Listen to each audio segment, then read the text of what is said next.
ओम शांति। ओम शांति।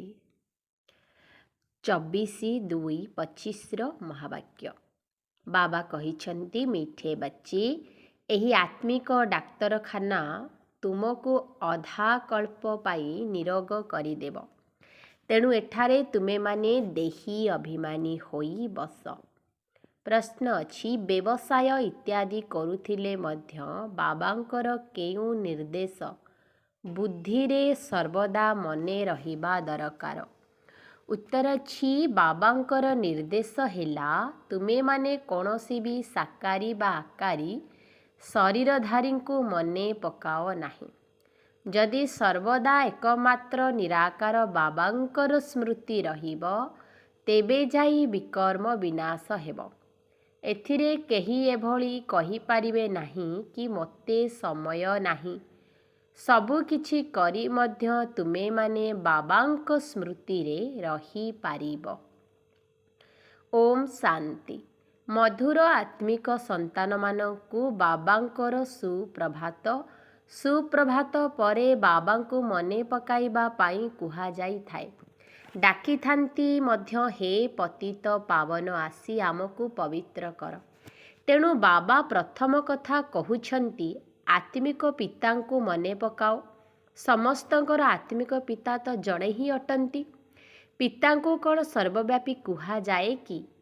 जेते दूर संभव संतान माने प्रथमे एक पितांकु मने पकाओ। बाबांक व्यतीत कौनसी भी साकार बा आकार स्वरूप को मने पकाओ नहीं। यह तो बहुत सहज कथा।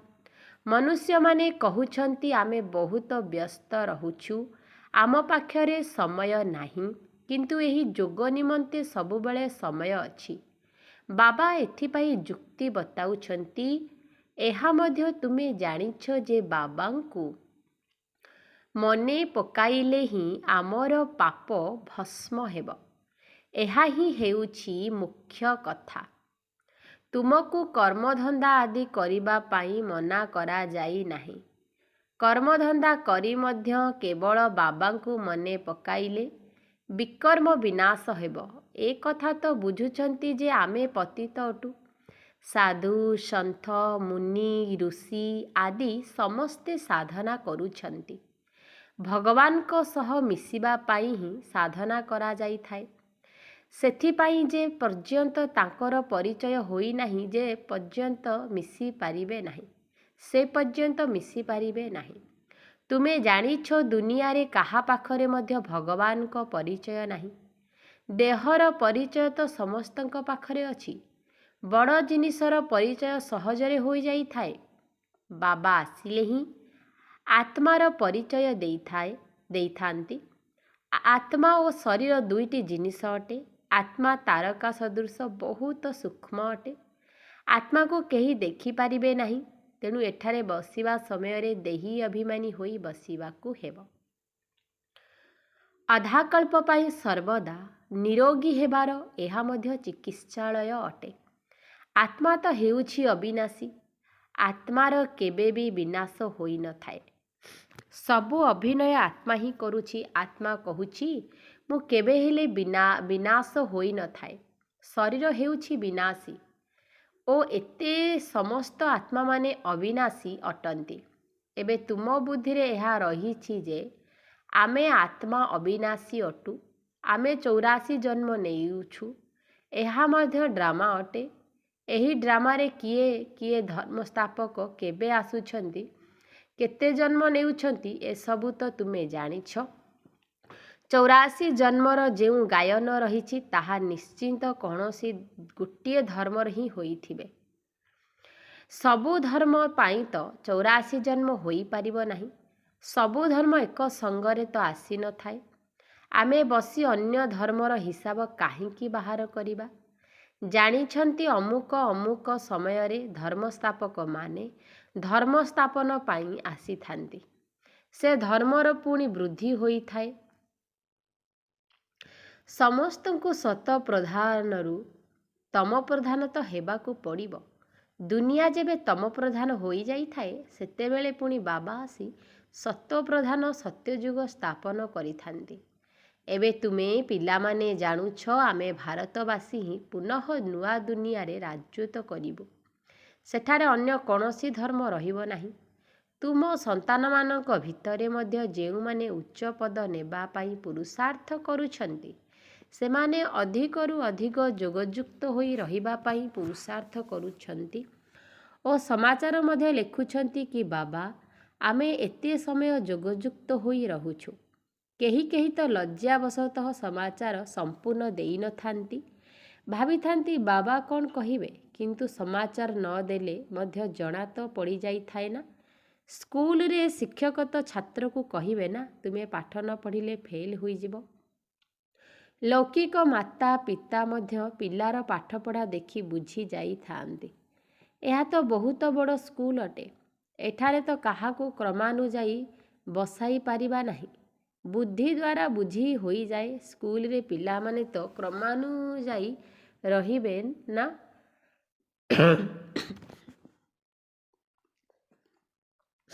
ବାବା ଭଲ ଜ୍ଞାନୀ ଯୋଗୀ ପିଲାମାନଙ୍କୁ କେଉଁ କେଉଁ ସ୍ଥାନକୁ ସେବାର୍ଥେ ପଠାଇଥାନ୍ତି। ଏହା ଦେଖି ଅନ୍ୟମାନେ ମଧ୍ୟ ଚିଠି ଲେଖିଥାନ୍ତି ବାବା ଆମକୁ ମଧ୍ୟ ମହାରଥୀ ସେବାଧାରୀ ଦରକାର। ତେବେ ନିଶ୍ଚିତ ରୂପେ ମହାରଥୀଙ୍କୁ ନିଜଠାରୁ ହୁସିଆର ଭାବୁଛନ୍ତି ନା। କ୍ରମାନୁଯାୟୀ ତ ରହିଥାନ୍ତି। ପ୍ରଦର୍ଶନୀକୁ ମଧ୍ୟ ଅନେକ ପ୍ରକାରର ଆତ୍ମା ଆସିଥାନ୍ତି। ତେଣୁ ଗାଇଡ଼ମାନଙ୍କୁ ମଧ୍ୟ ଠିଆ ହୋଇ ତଦାରଖ କରିବା ଦରକାର। ପ୍ରଦର୍ଶନୀରେ ସ୍ୱାଗତ କରୁଥିବା ଆତ୍ମା ଜାଣିଥାନ୍ତି ନା ଇଏ କେଉଁ ପ୍ରକାରର ଆତ୍ମା। ସେହି ହିସାବରେ ବୁଝାଉଥିବା ଆତ୍ମାକୁ ଇଙ୍ଗିତ କରିବା ଦରକାର ଯେ ଏହାକୁ ତୁମେ ବୁଝାଅ। ତୁମେ ମଧ୍ୟ ଜାଣିପାରୁଛ ପ୍ରଥମ ଶ୍ରେଣୀ, ଦ୍ୱିତୀୟ ଶ୍ରେଣୀ, ତୃତୀୟ ଶ୍ରେଣୀ ସବୁ ପ୍ରକାରର ଆତ୍ମା ଅଛନ୍ତି। ସମସ୍ତେ ଆସିବେ। ସେଠାରେ ତ ସମସ୍ତଙ୍କର ସେବା କରିବାକୁ ହିଁ ହେବ। କେହି ବଡ଼ ଲୋକ ଆସିଲେ ତାଙ୍କର ତ ସମସ୍ତେ ଖାତିରି କରିଥାନ୍ତି। ଏହା ମଧ୍ୟ ଏକ ନିୟମ। ବାବା ଅଥବା ଶିକ୍ଷକ କ୍ଲାସରେ ପିଲାମାନଙ୍କର ମହିମା କରିଥାନ୍ତି। ଏହା ମଧ୍ୟ ସବୁଠାରୁ ବଡ଼ ଖାତିରି। ବାବାଙ୍କର ନାମ ବିଖ୍ୟାତ କରୁଥିବା ପିଲାମାନଙ୍କର ମହିମା ଅଥବା ଖାତିରି କରାଯାଇଥାଏ। ଅମୁକ ବ୍ୟକ୍ତି ଧନବାନ, ଆଧ୍ୟାତ୍ମିକ ଚିନ୍ତାଧାରା ସମ୍ପନ୍ନ ବ୍ୟକ୍ତି, ଏହା କହିବା ମଧ୍ୟ ଖାତିରି ହେଲା ନା।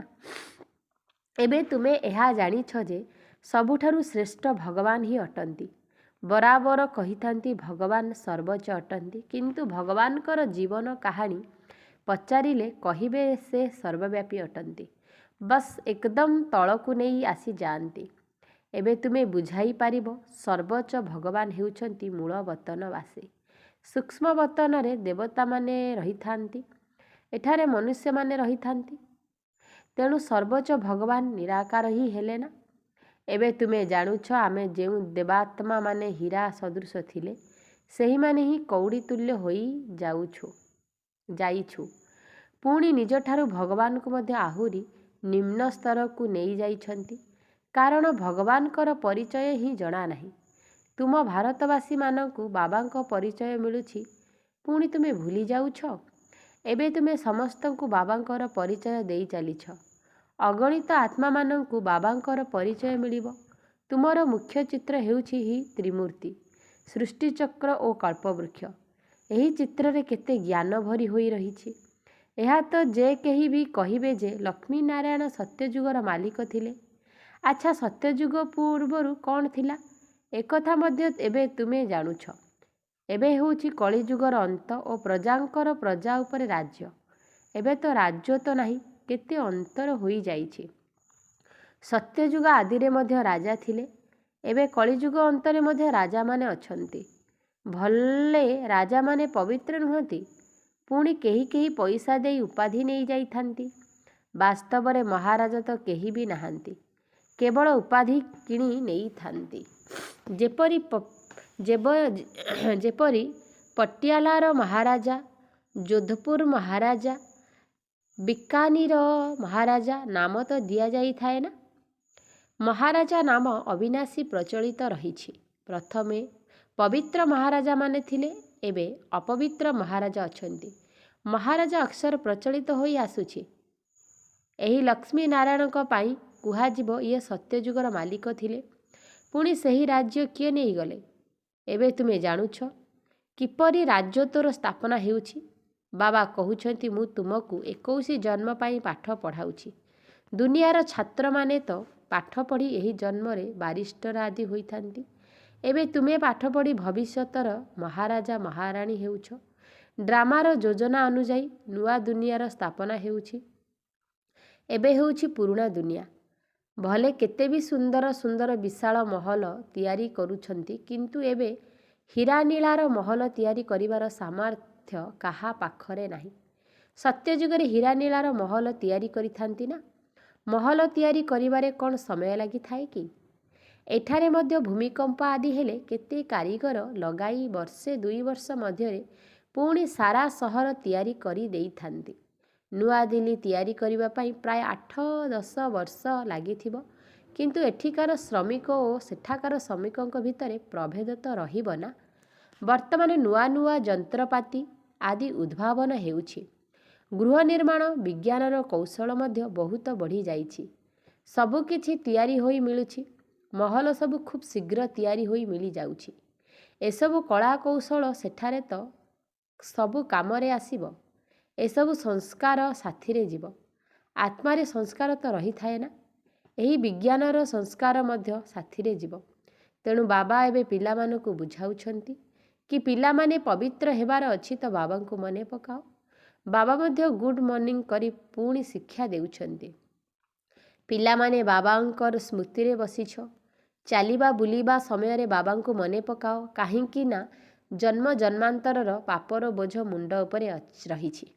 ସିଡ଼ି ଓହ୍ଲାଇବା ପାଇଁ 84 ଜନ୍ମ ନେବାକୁ ପଡ଼ୁଛି। ଏବେ ପୁଣି ଗୋଟିଏ ଜନ୍ମରେ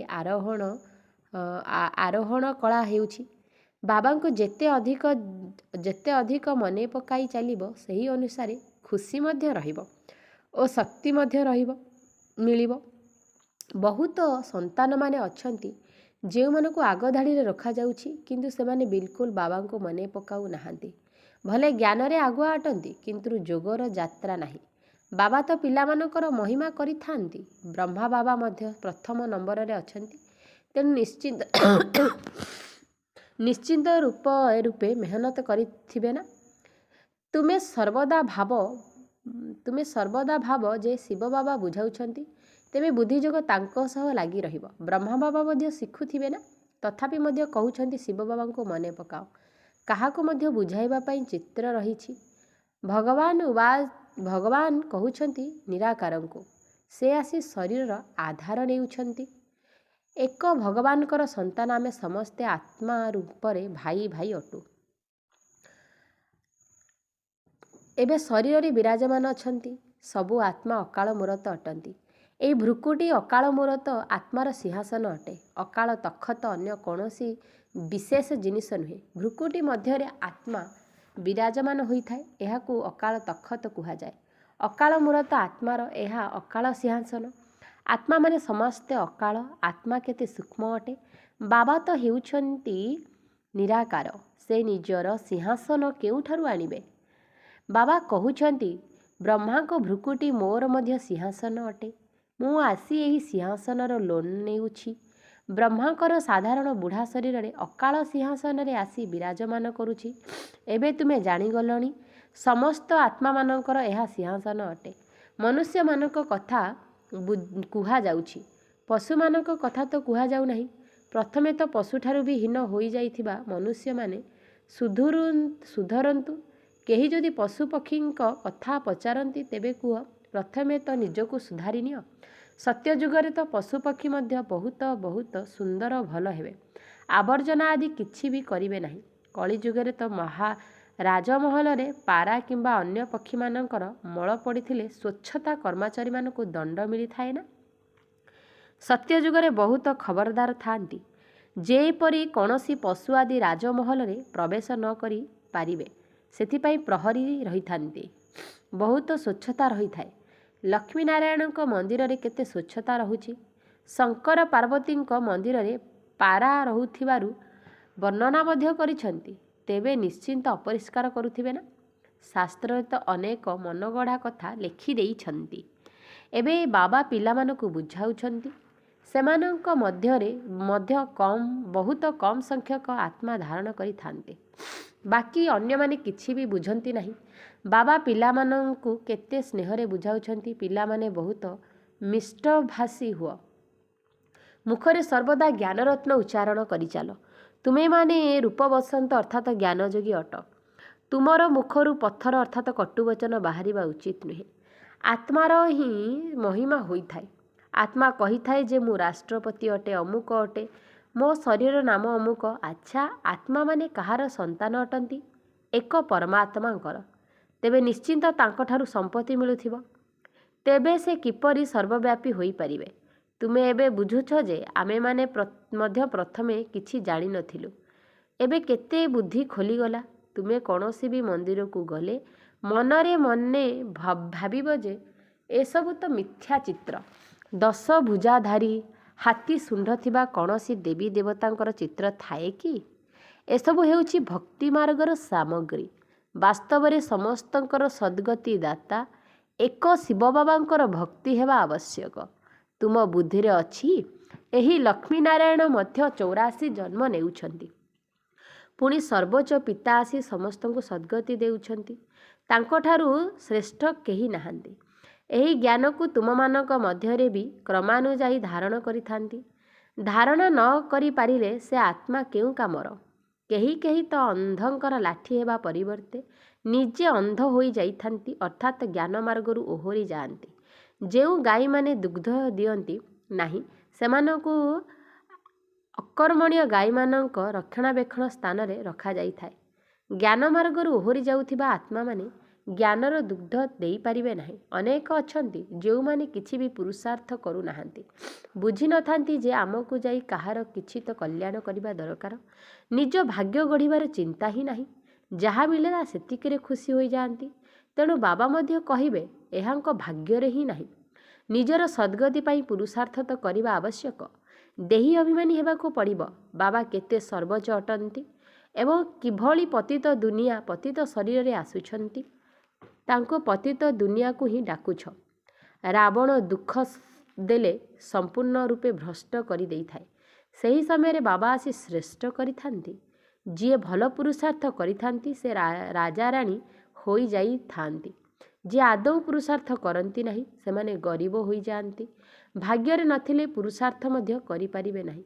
କେହି କେହି ତ ବହୁତ ସୁନ୍ଦର ଭାଗ୍ୟ ଗଢ଼ି ନିଅନ୍ତି। ପ୍ରତ୍ୟେକ ନିଜକୁ ଦେଖିବା ଦରକାର ଯେ ମୁଁ କେଉଁ ସେବା କରିପାରିବି। ଆଚ୍ଛା, ମିଠା ମିଠା ଶିଖିଲ ଦେ ସନ୍ତାନମାନଙ୍କ ପ୍ରତି ମାତା ପିତା ବାପଦାଦାଙ୍କର ମଧୁର ସ୍ନେହ ସମ୍ପନ୍ନ ଶୁଭେଚ୍ଛା ଏବଂ ସୁପ୍ରଭାତ।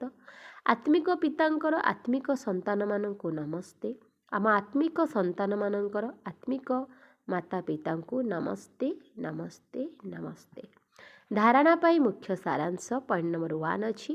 1 ଅଛି ରୂପବସନ୍ତ ଅର୍ଥାତ୍ ଯୋଗୀ ଏବଂ ଜ୍ଞାନୀ ହୋଇ ମୁଖରୁ ସଦାସର୍ବଦା ଜ୍ଞାନରତ୍ନ ହିଁ ବାହାର କରିବାକୁ ହେବ। ବହୁତ ବହୁତ ମିଠା ହେବାକୁ ପଡ଼ିବ। ମୁଖରୁ କେବେ ହେଲେ ବି କଟୁବଚନ ନ ବାହାରୁ। ପଏଣ୍ଟ ନମ୍ବର 2 ଅଛି ଜ୍ଞାନ ଏବଂ ଯୋଗରେ ଆଗୁଆ ହୋଇ ନିଜର ଏବଂ ଅନ୍ୟମାନଙ୍କର କଲ୍ୟାଣ କରିବାକୁ ହେବ। ନିଜର ଭାଗ୍ୟକୁ ଶ୍ରେଷ୍ଠ କରିବାକୁ ପୁରୁଷାର୍ଥ କରିବାକୁ ହେବ। ଅନ୍ଧମାନଙ୍କର ଲାଠି ହେବାକୁ ପଡ଼ିବ। ବରଦାନ ଅଛି ସନ୍ତୁଷ୍ଟତାର ବିଶେଷତା ଦ୍ୱାରା ସମସ୍ତଙ୍କଠାରୁ ପ୍ରଶଂସା ପ୍ରାପ୍ତ କରୁଥିବା ସଦା ପ୍ରସନ୍ନଚିତ ହୁଅ। ସନ୍ତୁଷ୍ଟତାର ବିଶେଷତା ଦ୍ୱାରା ସମସ୍ତଙ୍କଠାରୁ ପ୍ରଶଂସା ପ୍ରାପ୍ତ କରୁଥିବା ସଦା ପ୍ରସନ୍ନଚିତ ହୁଅ। ସନ୍ତୁଷ୍ଟତାର ଲକ୍ଷଣ ହେଲା ପ୍ରତ୍ୟକ୍ଷ ରୂପରେ ପ୍ରସନ୍ନତା ଦେଖାଯାଉଥିବ ଏବଂ ଯେଉଁମାନେ ସର୍ବଦା ସନ୍ତୁଷ୍ଟ ବା ପ୍ରସନ୍ନ ରହିଥାନ୍ତି ସେମାନଙ୍କୁ ନିଶ୍ଚିନ୍ତ ସମସ୍ତେ ପ୍ରଶଂସା କରିଥାନ୍ତି। ତେଣୁ ପ୍ରଶଂସା ପ୍ରସନ୍ନତା ଦ୍ୱାରା ହିଁ ପ୍ରାପ୍ତ କରିପାରିବ।